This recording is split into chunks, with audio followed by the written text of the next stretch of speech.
Olá, olá, pessoal que me acompanha no canal Concurseiros desse Brasil Varonil.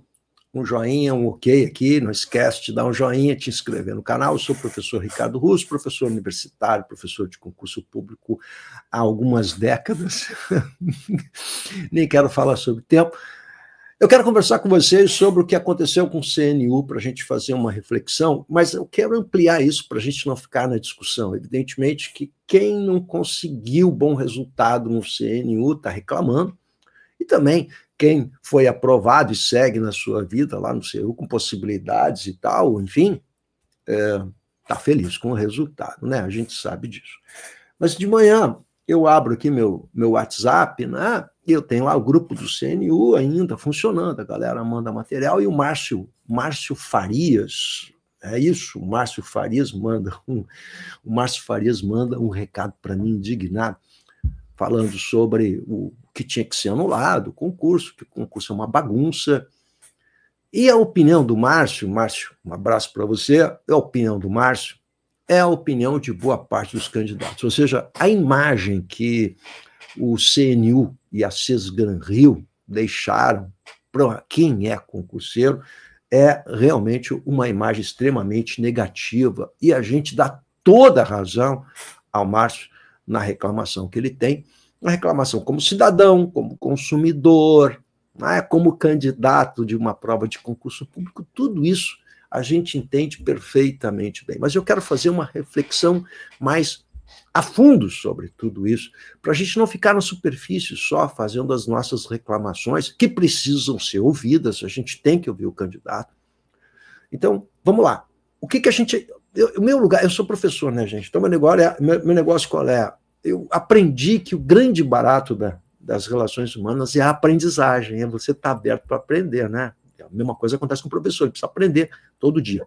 A gente tem que aprender como pai, como filho, como irmão, como amigo, como marido. Enfim, a gente tem que aprender o tempo todo, inclusive como professor, a gente precisa aprender. Quem não está aberto para aprender, parou no tempo. Então, o que o CNU nos mostra, e é essa reflexão que eu quero fazer aqui, eu quero que você me diga o que você aprendeu com o CNU. Para quem está indignado, eu imagino que vai dizer, legal? E, especialmente, a galera que trabalha com direitos, advogados, com os quais eu tenho trabalhado também, tem algumas coisas para aprender aí com o prof. Legal? E eu quero falar com essa galera também aqui. Primeira coisa que eu quero deixar claro aqui, vocês vão me permitir, mas eu tô aqui na hora do meu chimarrão, legal? São 8 da manhã, eu já estou desde as 5 aqui, lendo coisas, materiais das redes sociais de vocês, e eu quero falar sobre isso. Então, presta atenção agora o que eu vou falar para você. Olha só, a primeira coisa que a gente tem de pensar, aprendizagem, é como a redação se transformou em algo importante nas provas de concurso público, especialmente quando a gente está falando de cursos ou carreiras concorridas. Legal? CNU, a redação valia 1/5 da nota, 20% da nota. Né? Agora a gente tem aí, por exemplo, TRT 10, né? Pessoal, TRT 10, 25% eu tenho anotado aqui, se eu não estou equivocado, 1/4 da nota de toda a prova é a questão da redação, legal? O que mais? Deixa eu ver, isso aí, né? Então, o que a gente observa em alguns concursos vai de 20% até 40%, até 50%. Na carreira policial é um pouquinho maior, é 40%, 35%, 40% da nota são as questões discursivas, muitas vezes, legal? Bom, então há um dado de realidade. Eu não posso brigar com a realidade. A redação ela está definitivamente incorporada às provas de concurso público, coisa que quando eu comecei a trabalhar com concurso público há mais de 30 anos, isso é começo dos anos 90, não era isso, era raríssimo aparecer uma redação, uma prova de concurso público. Então, a gente está diante de um dado de realidade. Essas redações assumiram uma importância. Bom, agrega-se a isso o fato de que a redação geralmente é o ponto fraco do candidato, que aí a gente tem que olhar o outro lado, a gente tem que olhar a banca, mas também tem que olhar o candidato, que não se prepara, vamos conversar sério, que não se prepara convenientemente. Eu tenho conversado com os candidatos, e eles, eu não treinei. Sem você treinar a redação, então, pois é. Então, aproveita e faz o curso do professor, legal, que tem a parte teórica e tem a parte prática, né? Um classroom onde você vai botar suas redações e eu vou corrigir. Legal? Então, não adianta você fazer uma prova em que você tem 40%, 20%, 30% da prova a redação, e você ficar preocupado com as questões objetivas, deixa a redação sempre para o final, e raramente treina, raramente vai dar uma treinadinha. E faz o que todo mundo faz, que é deixar a redação por último, que é uma tragédia. Legal? Isso é bem de quem não sabe fazer redação. Beleza? E aí, o candidato vai observar e vai verificar que por 1 milímetro ele não passou, ele não foi aprovado, ou se ele tivesse um ponto a mais, mudaria a classificação dele substancialmente. Não adianta, bota na sua cabeça, você ter 70% de aproveitamento numa redação. Prova de concurso público hoje, para você concorrer e ser um concorrente mesmo à vaga, você precisa ter 90% de aproveitamento na redação. Ponto, é isso, e é assim que você tem que treinar. O que? Então, a pergunta que você tem que fazer para o professor, o que eu faço para conseguir 90% de aproveitamento? Vai ter que treinar, conhecer a parte teórica e conhecer a parte prática e saber onde você está errando. E isso você não vai fazer se você mandar a redaçãozinha para a inteligência artificial, que é o que acontece nos cursões que andam por aí. Não resolve, você está perdendo tempo e dinheiro. Isso é um dado de realidade. Então, a redação hoje passa a ser importante. Esse é um acordo que nós estamos fazendo agora. Então, não vamos discutir isso. Isso é um dado de realidade. Eu preciso ter a redação. Primeira coisa. Segundo elemento que você vai anotar aí, ó, a redação é um problema também para as bancas. Isso porque, dada a subjetividade, dada os problemas que elas podem provocar no candidato, na banca, e mesmo agora, também a gente tem visto, o CNU tem nos ensinado isso em relação à justiça. Por quê? Porque para você anular uma questão objetiva, você tem 5 alternativas. Se não tem resposta, anula. Se tem 2 respostas, anula. Claro que existem questões subjetivas envolvendo uma questão objetiva também, né? Questões conceituais, etc, etc. Mas a redação é muito pior. Então, o que o CNU nos ensinou, e atenção, advogados de plantão também aos senhores, é que a redação é um caso à parte. Então, é um caso muito mais complicado. Tá, mas eu quero entender por quê. Agora eu vou ser bem pontual. Então, a redação é um problema, e o CNU nos dá como herança exatamente a dimensão do problema. A CES Gran Rio tropeçou imensamente na redação. Foi um tropeço em cima do outro. Mas a própria justiça não sabe lidar com a questão da redação. E aí o que acontece com boa parte desses juízes aí de primeiro grau, né? Eles lembram do STF, que o STF, lá na sua jurisprudência, determina que a justiça não pode substituir as bancas de concurso público. Isso é uma forma de a justiça tirar o dela fora, né?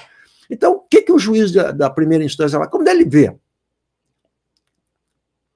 quando ele está diante, quando o juiz está diante de uma questão de redação, ele lembra do STF e, olha, isso aí não vai rolar. Por quê? Porque a justiça, tecnicamente, não tem condições de lidar com a complexidade de uma questão discursiva ou redação em provas de concurso de massa. Não sabe lidar com isso. Como não sabe, joga para o STF e lembra do STF. É isso que tem acontecido na maior parte das vezes. Quando a gente faz um recurso e eu faço meus laudos detalhando os problemas, muitas vezes o juiz nem olha, nem sabe, ele nem quer saber disso. Esse é um dado de realidade. Eu posso achar isso ruim, posso achar isso bom, mas poucos são os juízes que têm se sensibilizado com isso. O que o CNU está nos mostrando é a fragilidade da banca e a fragilidade da justiça em lidar com isso. Mas alguns juízes, e aí vem a nossa esperança, e eu tenho que ser positivo, né?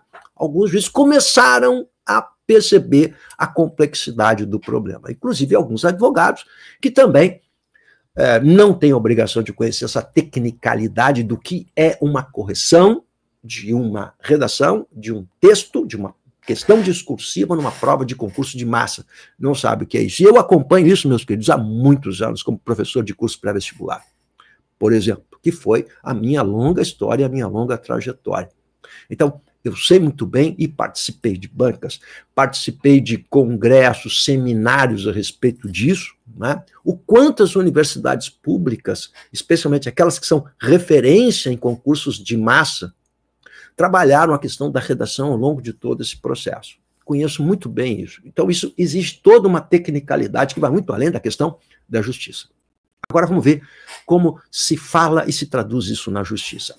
O que os advogados vão dizer a você sempre se você perguntar, posso judicializar? Que é o que todo mundo pergunta. O verbo judicializar se transformou em moda, né?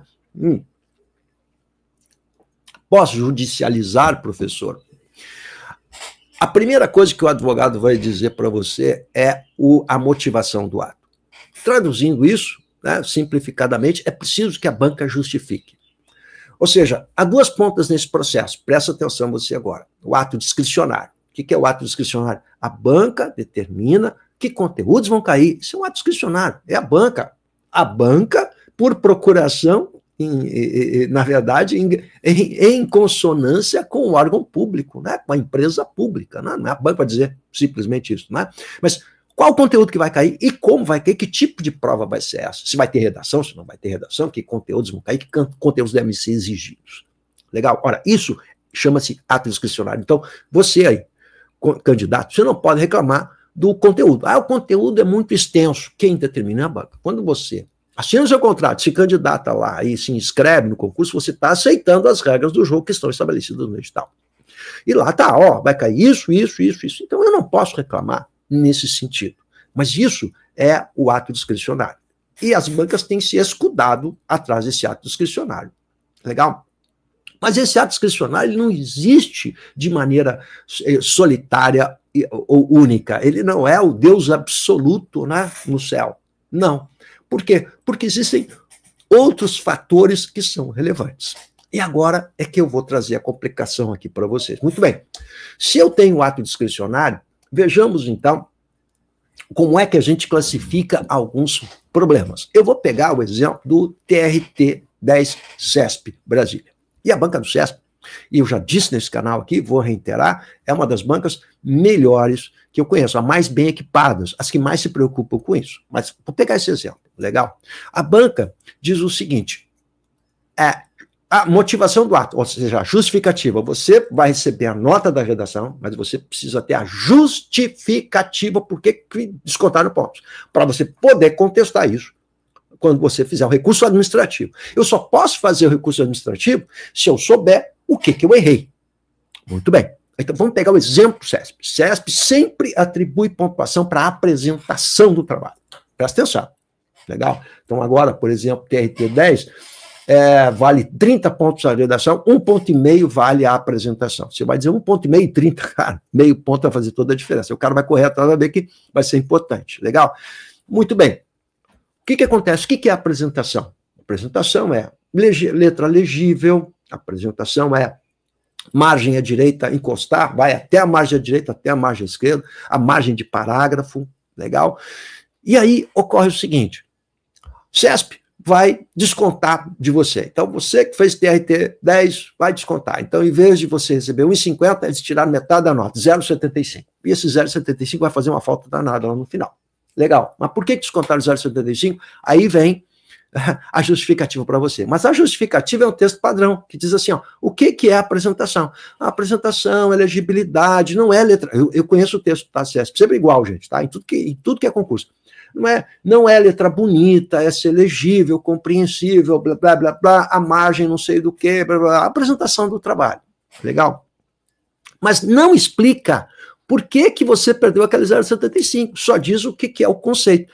Logo, aquilo ali é um texto pré-pronto, genérico, que eles colocam em todos. Ali. Legal? Mas eu não tive a motivação do ato. E isso acontece na maior parte das vezes. Ou seja, a banca, em vez de... e a gente percebe claramente isso. Em vez de ela dizer onde está o erro e qual é o erro no seu texto, ela faz um texto genérico pré-pronto. Geralmente eles têm 4, 5, 6 textinhos genéricos que eles vão fazendo a colagem. Ora, isso é motivação do ato. Então, quando eu faço uma motivação genérica e que a gente percebe claramente que ele não está examinando aquele texto especificamente, ou seja, o candidato não sabe por que errou, ele só sabe assim, o que é a apresentação, mas ele não sabe que errou. Ora, isso não é a motivação do ato. Vamos tentar de novo? Vou ser mais detalhista agora. O que CESP fez? Eu peguei já provas de CESP em que o avaliador descontou o tio em cima do ão. Então o cara tem que botar o tio em cima do A. Aí ele botou aquela minhoca que, confessemos, todo mundo faz isso, aquela minhoca que vai se expande. A minhocona, vai. Coisa linda, né? Então, na hora de legibilidade, o avaliador descontou aquilo como legibilidade. Mas legibilidade, diz o próprio CESP, que é compreender, não precisa ser bonito, eu tenho que entender. Ora, eu entendi aquela palavra, eu soube ler aquela palavra, então por que o desconto? Porque não pode, porque é feio, porque sei lá o quê. Legal? Ou seja, o critério não está bem claro. A gente não sabe. O fato é que eu fui fazer a prova como candidato e eu não sabia que descontava aquele ano ali. Bom, vou descontar o tio em cima do mão certinho? Vou. Bom, mas se eu vou descontar, eu tenho que tornar isso claro e transparente. As pessoas precisam saber para eu poder cobrar. Olha, estou cobrando isso. Bom, o candidato, se ele não sabe, tinha obrigação de saber. Mas ele não sabe. Então o nome disso é transparência. Não adianta eu ter um critério se o critério não é transparente, não é público e eu não sei como é esse critério. Legal? O que, além disso, eu vou voltar para o ato discricionário. Acho uma estupidez você cobrar um cara que vai fazer uma prova, concurso público, 1 hora, 30 linhas, num monte de estresse, etc. Cobrar o tiozinho, isso é uma coisa menor, isso não vai selecionar quem é melhor candidato, quem vai ser melhor funcionário público, tem coisas muito mais importantes na escrita. Mas é o ato discricionário. Ora, se o cara desconta, desconta. Eu tenho de saber isso obrigatoriamente. Legal? Muito bem. Agora vem um outro ponto, então. Mas por que isso não é claro? A pergunta que eu faço. Por que as bancas que trabalham no Enem há mais de 20 anos, FGV, VUNESP, CESP, né, que, por sinal, durante 10 anos, eu fui treinado por essas bancas e corrigi Enem, legal? Há treinamentos anuais no Enem para acertar os padrões de avaliação, e é produzida uma cartilha que é pública, ou seja, todo candidato do Enem tem acesso a uma cartilha pública oferecida lá pelo Ministério da Educação, pelo MEC, pelo Anísio Teixeira, Instituto Anísio Teixeira, quer dizer, à disposição, é transparente, ó, você sabe o que é coesão textual. Aí o cara coloca numa edital de concurso público, você será cobrado pela coesão textual, mas o que tu vai me cobrar de coesão? Eu não sei. Eu tenho que botar um elemento coesivo na abertura de cada parágrafo? Eu preciso botar um elemento coesivo dentro de cada parágrafo? Isso está lá na cartilha do Enem, mas eu não sei isso no concurso público. Eu não sei o que é que vão me descontar em matéria de coesão. Por exemplo, vocês Gran Rio, nos recursos, nas liminares, os recursos administrativos, né? Como coesão textual, pegou repetição de palavra, que é uma estupidez lá, repetição, o cara repetiu, imagina, estou trabalhando lá com insalubridade, insalubre, trabalho não sei o quê, essa palavra vai aparecer, porque é uma questão discursiva, é normal que apareça. Então, isso foi o critério para descontar. Então, pega lá a repetição, o cara repetiu 2, 3 vezes, desconta tantos pontos do candidato, é uma estupidez. Pode descontar? Pode, desde que isso seja transparente, ou seja, que eu tenha acesso a essa informação. Olha, se você repetir 2, 3 vezes a palavra, você vai perder pontos em coesão? Agora eu sei, estou indo para a prova e sei. Ou seja, por que é que essas bancas, que têm know-how, que produziram cartilha, que há mais de 20 anos trabalham com o Enem, não fazem a mesma coisa numa prova de concurso público? Eu não posso ir para a prova sem saber o que é coesão e o que vão me descontar.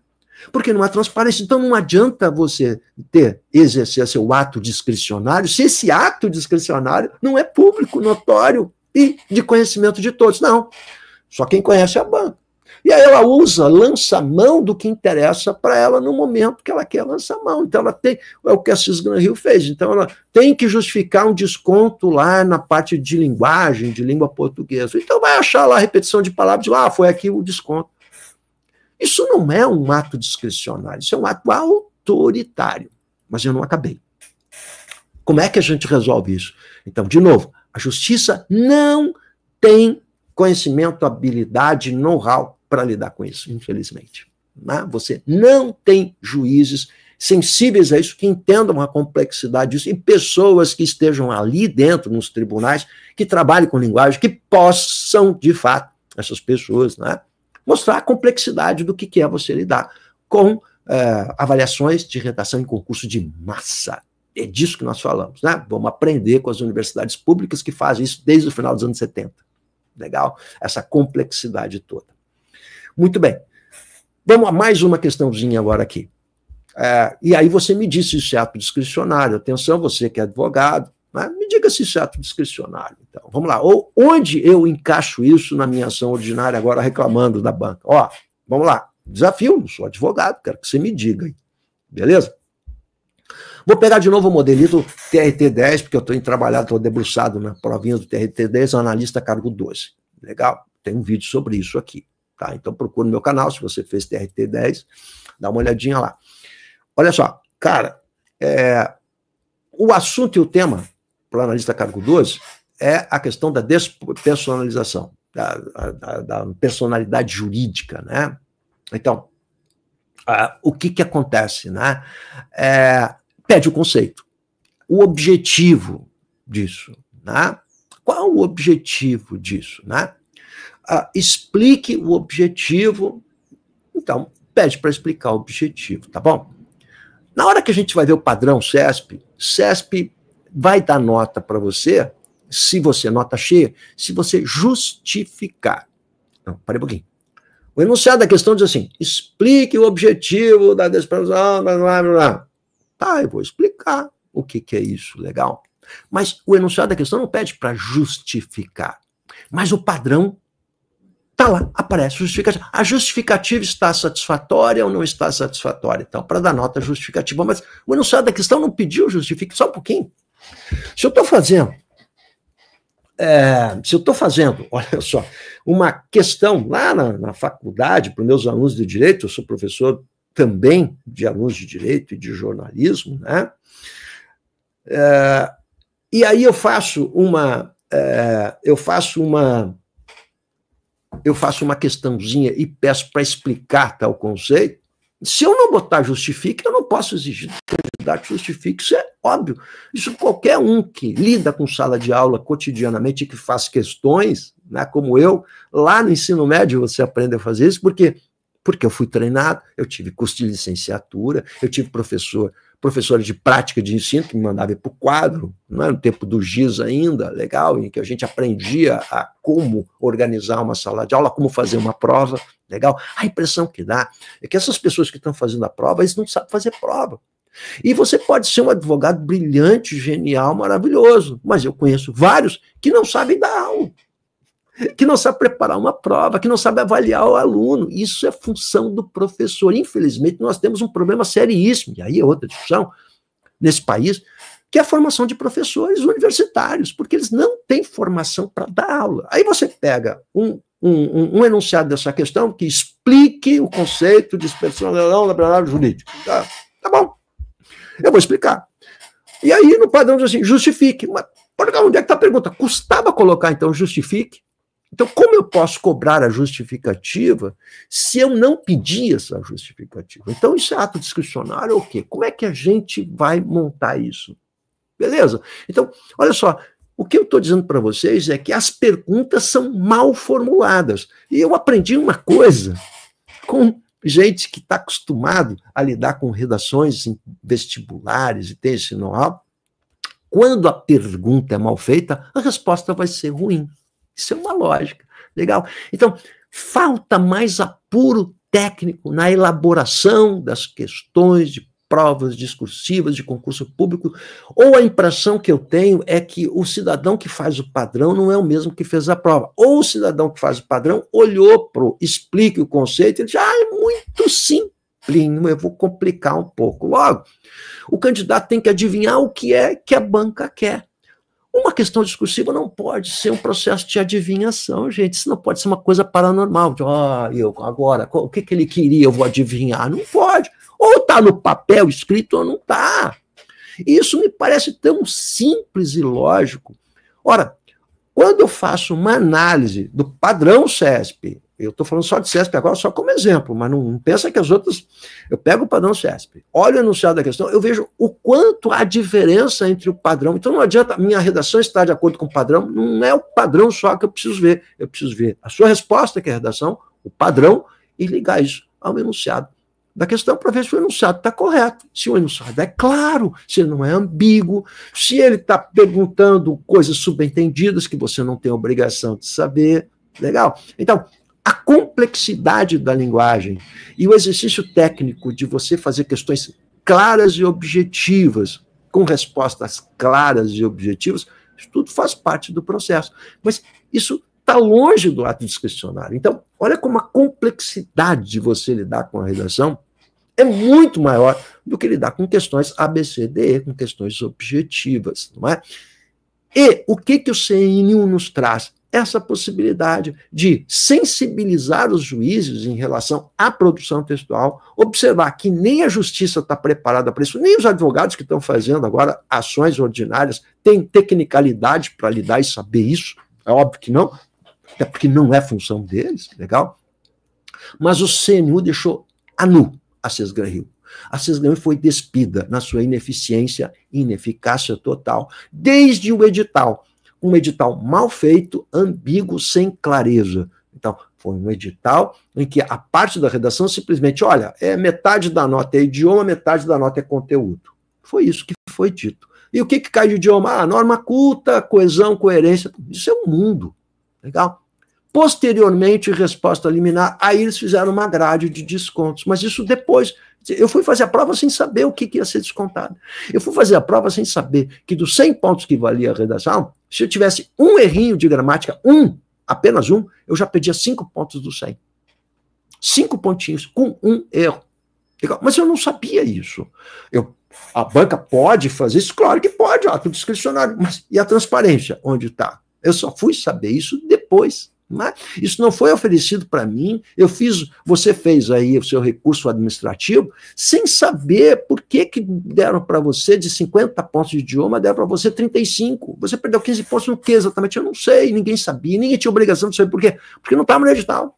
E deveria estar no edital, porque como é que você vai fazer a prova sem saber o que pesa, o que desconta, quantos erros ocorrem. E isso é fácil. Se você pegar Consulplan, por exemplo, pega qualquer banca aí, o cara vai dizer, cada erro de gramática é 0, não sei o quê. Bom, então pega os erros de gramática e diminui.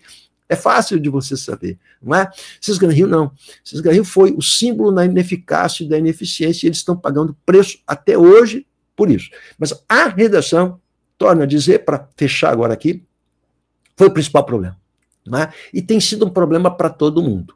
Bom, isso, e aí eu quero ser otimista, talvez nos sirva, né, para nós, para os advogados, para os juízes, para os professores e para você, candidato, de exemplo dos seus direitos e do que é a redação. E você ter a consciência da importância da redação e dos seus direitos. Por exemplo, CESP dá a você prazo para você contestar o padrão. Mas pouca gente contesta e pouca gente se atenta a isso. Não, o cara quer saber a nota. Ele só quer saber a nota. E quando recebe a nota, acha que foi injustiçado. Mas ele não foi fazer a sua parte, né? Vamos lá? Não foi fazer a sua parte. Então, eu posso contestar para o claro, então vamos examinar se o padrão está de acordo com o enunciado.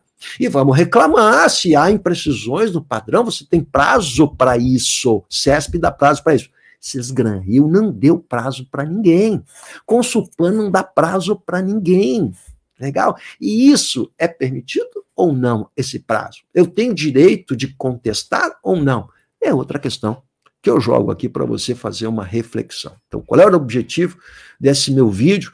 É ajudar você a pensar na redação, mas, sobretudo, o que a gente pode ter como rescaldo, e não adianta a gente ficar dolorido, chateado, e isso faz parte do processo, e eu concordo plenamente, mas o que eu posso aprender com isso? Eu sou professor, esse é o meu lugar. O que a gente aprendeu com o CNU?